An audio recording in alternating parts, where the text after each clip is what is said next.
तुम्हारा आखिरी दिन है। बताओ तुम्हारी आखिरी इच्छा क्या है? मेरी आखिरी इच्छा है कि मेरी शादी हो जाए। बस यही ख्वाहिश है। ये तुम्हारी इच्छा पूरी नहीं हो सकती। तुम एक कैदी हो। क्यों नहीं हो सकती? अगर आप चाहे तो आप ही मुझसे शादी कर लें। यही मेरी आखिरी ख्वाहिश है। तुम्हारा दिमाग तो खराब नहीं हो गया? मैडम, आप मान जाए तो आपका क्या जाएगा? ये तुम्हारी ख्वाहिश हरगिज पूरी नहीं हो सकती। मैं देखता हूं कैसे पूरी नहीं होती। बस एक बार, लेकिन आइंदा कभी मुझे मत कहना। आइंदा कभी नहीं कहूंगा। बस इस बार मान जाओ, मुझे छोड़ दो। तुम सही नहीं कर रहे हो। आज तो मैं अपना काम करके ही छोड़ूंगा। ऐसे नहीं छोड़ूंगा तुम्हें। तुम मेरे साथ इस तरह सही नहीं कर रहे हो। प्लीज 1-2 मिनट सब्र कर जाओ। बस उसके बाद मेरा काम हो जाएगा। फिर मुझे सजाए मौत हो जाएगी। जल्दी करो, कोई आ जाएगा। मैडम, कोशिश तो कर रहा हूं। प्लीज मुझे जाने दो। और एक बात याद रखना, किसी को मत बताना। कल उसने जो हरकत की, यानी मेरे साथ, पुलिस के साथ, आज तक किसी ने ऐसा नहीं किया। आज जाके उसे देखती हूँ। एक ऐसा कैदी जिसे अदालत ने फांसी की सजा सुना दी थी। जब उससे उसकी आखिरी ख्वाहिश पूछी गई तो उसने ऐसी बात कह दी कि पूरी जेल में सनसनी मच गई। उसने कहा, मैं चाहता हूं कि अपनी जिंदगी की अंतिम रात एक कुंवारी लड़की के साथ गुजारूं जो अपनी रजामंदी से मेरी दुल्हन बने। मस्जिद में इसका ऐलान करा दीजिए। अगर कोई लड़की तैयार हो तो मेरी ख्वाहिश पूरी हो जाएगी। ये सुनते ही पुलिसकर्मी आपस में नजरें मिलाने लगे। कोई कुछ समझ नहीं पा रहा था। क्या सच में उसकी यह अजीबोगरीब फरमाइश पूरी हो सकती थी? वो लड़की कौन होगी? और अगर किसी ने हामी भर भी दी तो उस रात क्या होने वाला था? गाइस, मेरा नाम नेहा राणा है। मैं 40 साल की एक सीनियर लेडी इंस्पेक्टर हूं। मेरी पूरी उम्र अदालतों की बहसों, थानों की सख्ती और जेल की ठंडी दीवारों के बीच बीती है। मैंने अनगिनत चेहरे देखे हैं। कुछ कोमल और डरपोक, कुछ कठोर और निर्मम, कुछ ऐसे जो मासूम दिखते थे मगर भीतर से पत्थर जैसे थे। आदित्य मेहरा ने मुझे उलझन में डाल दिया था। वह बाकी कैदियों से बिल्कुल अलग था। उसकी आंखों में एक गहरी उदासी थी, लेकिन चेहरे पर ऐसा सुकून मानो सब कुछ समझ चुका हो और अब कुछ कहने की जरूरत ना हो। वह महज 19 साल का था। इतनी कम उम्र में मौत का इंतजार करना किसी भी इंसान को भीतर से तोड़ सकता है। इतनी कम उम्र में मौत का इंतजार करना किसी भी इंसान को भीतर से तोड़ सकता है। वो ज्यादा नहीं बोलता था, जैसे शब्द उसके पास हो मगर उन पर भरोसा ना रहा हो। कई बार मन किया उससे पूछूं, आदित्य, आखिर क्या किया था तुमने कि इतनी बड़ी सजा मिली? पर उसके चेहरे की खामोशी हमेशा मेरे सवालों को रोक देती थी। सालों की पुलिस सेवा ने मुझे सख्त बना दिया था, पर कैदी नंबर 302 के सामने मेरा दिल किसी अनजान नरमी में पिघल जाता। मैं जानती थी कि जेल के बंदियों से निजी रिश्ता रखना नियमों के खिलाफ है, लेकिन फिर भी अंदर कहीं एक सवाल बार बार उठता। क्या यह लड़का सचमुच अपराधी है या हालात का मारा हुआ कोई मासूम? उसी उधेड़बुन के बीच आज मुझे एक विशेष आदेश मिला। ऐसा आदेश जो न सिर्फ आदित्य की आखिरी ख्वाहिश से जुड़ा था, बल्कि अगले कुछ दिनों में पूरी जेल की हवा बदल देने वाला था रहता है। लेकिन आज हर कोने में एक उदासी और खामोशी भरी थी। मैं जानती थी कि फांसी पाने वाले हर कैदी को अपनी आखिरी इच्छा जाहिर करने का हक होता है, चाहे वह किसी खास भोजन की चाहत हो, किसी व्यक्ति से मुलाकात या कोई निजी अनुरोध। लेकिन आदित्य की तरह किसी ने अब तक ऐसी असामान्य ख्वाहिश नहीं जताई थी। जब वह अपनी मां से मिला तो वह दृश्य किसी का भी दिल हिला देता। उसकी मां उसके गले लगकर फूट फूट कर रोने लगी। बेटा, तू निर्दोष है। मैंने तुझसे जो सुना है उस पर भरोसा है। उसकी बातों ने मुझे भीतर तक हिला दिया। सज्जा तय हो चुकी थी, लेकिन उसके चेहरे पर उम्मीद अब भी बाकी थी कि कोई चमत्कार घटेगा। उसी दिन मुझे आदेश मिला कि मैं आदित्य से उसकी आखिरी ख्वाहिश पूछूं।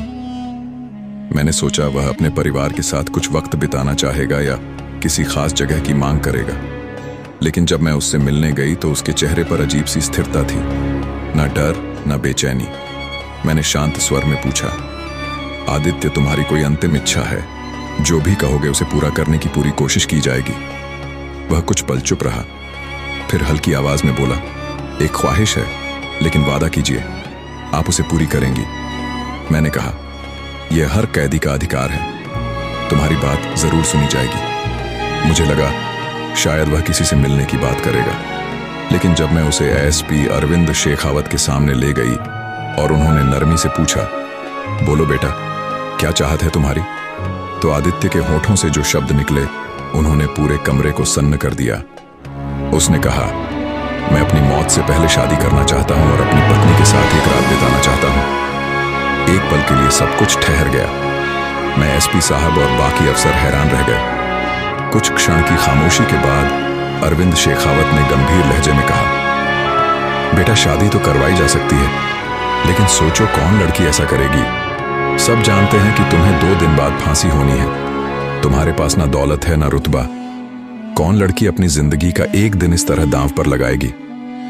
आदित्य खामोश सुनता रहा। चेहरे पर वही अजीब सुकून कायम था। फिर धीरे से बोला, सर, मैं अपनी बात से पीछे नहीं हटूंगा। यही मेरी अंतिम इच्छा है। एसपी शेखावत ने थोड़ा सख्त लहजा अपनाते हुए कहा, कोई और ख्वाहिश मांग लो, कुछ खाने की, किसी से मिलने की या किसी जगह जाने की। शादी का यह ख्याल छोड़ दो। आदित्य ने शांति से जवाब दिया, सर, आप फिक्र मत कीजिए, मेरी शादी खुद हो जाएगी। बस एक काम कीजिए, मस्जिद में यह ऐलान करा दीजिए कि कैदी नंबर 302 आदित्य मेहरा अपनी फांसी से पहले एक दिन के लिए किसी ऐसी औरत से शादी करना चाहता है जो अपनी रजामंदी से उसकी दुल्हन बने। मैं यह सुनकर हैरान रह गई। पूरा कमरा खामोश था। हर किसी के चेहरे पर अविश्वास साफ झलक रहा था। आखिर कोई कैदी ऐसी मांग कैसे कर सकता है?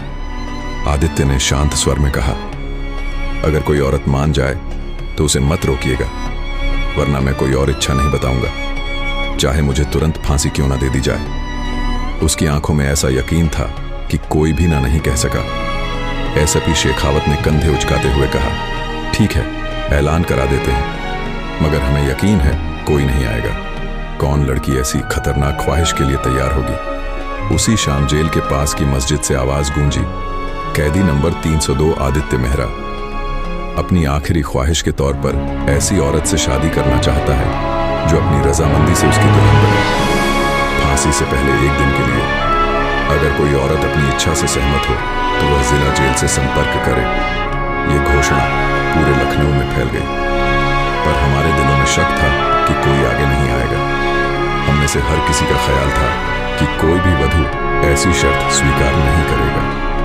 आदित्य मेहरा कैदी नंबर 302 एक निम्न वर्गीय परिवार से था। न शोहरत न दौलत। उसे कौन वर स्वीकार करेगा? हमें यह सब एक ठट्ठे जैसा लगा। पर घोषणा के महज 1 घंटा बाद एक सिपाही हाँफता हुआ मेरे दफ्तर में आया। मैडम, जेल के द्वार पर एक लड़की वधू वेश में खड़ी है और उसके साथ एक पुरोहित भी है। यह सुनकर अरविंद शेखावत और मैं दोनों स्तब्ध रह गए। हम तुरंत बाहर निकले तो वहां करीब 17-8 साल की पतली सी लड़की सजी धजी खड़ी थी। लाल जोड़े में मेकअप हल्का, पर चेहरे पर गजब की ठहराव और अडिग हिम्मत थी। उसके साथ एक वृद्ध पुरोहित खड़े थे, हाथ में विवाह पंजी की पुस्तिका लिए हुए। अरविंद शेखावत ने कटाक्ष भरी आवाज में पूछा, यह क्या तमाशा है?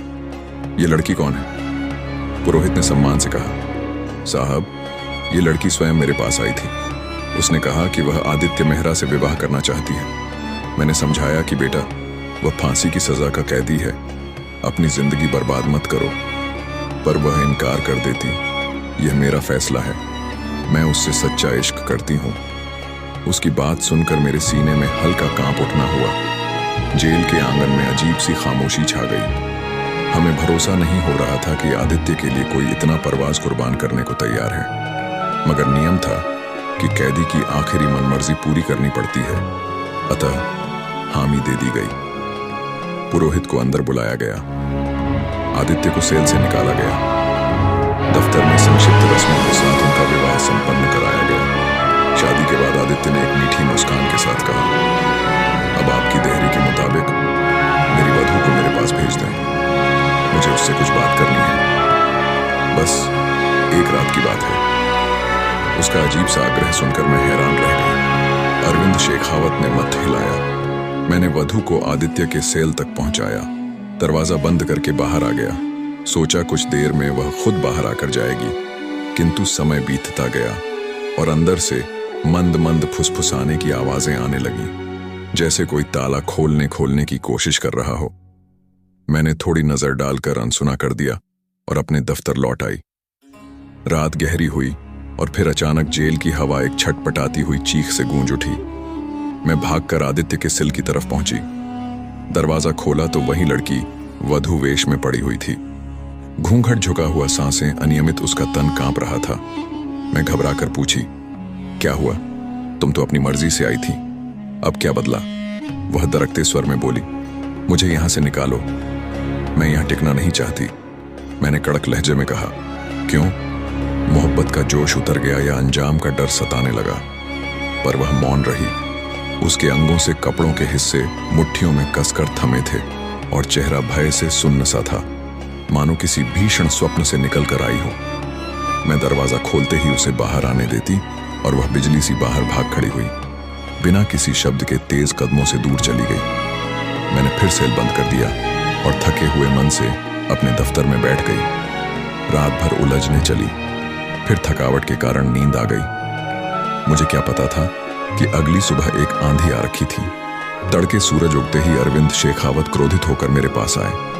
इंस्पेक्टर नेहा, तुरंत जाकर देखो, आदित्य कहाँ है? उन्होंने कड़ा स्वर निकाला। मेरा दिल धड़क उठा।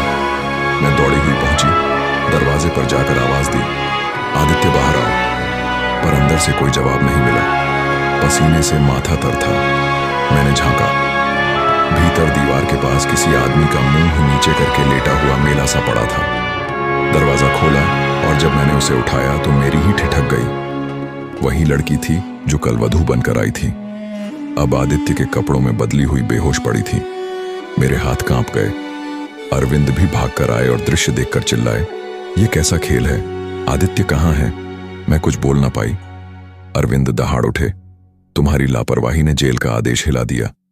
एक फांसी प्राप्त कैदी फरार हो गया। मैं स्तब्ध थी, दिमाग ठटका हुआ। हमें एहसास हुआ कि आदित्य ने चाल चली, वधू के वस्त्रों में छिपकर भाग निकला था और यह लड़की शायद उसकी बदली हुई साथी बनकर जानबूझकर उसकी जगह बनी थी। जब वह होश में आई तो सुस्त पर दृढ़ स्वर में बोली, आप लोगों ने आदित्य के साथ अन्याय किया है, वह फांसी का हकदार नहीं। मैंने गुस्से में कहा, यह फैसला अदालत देगी। वह शांत मुस्कान देकर बोली, वक्त ही बताएगा, वक्त उसकी बेगुनाही साबित करेगा।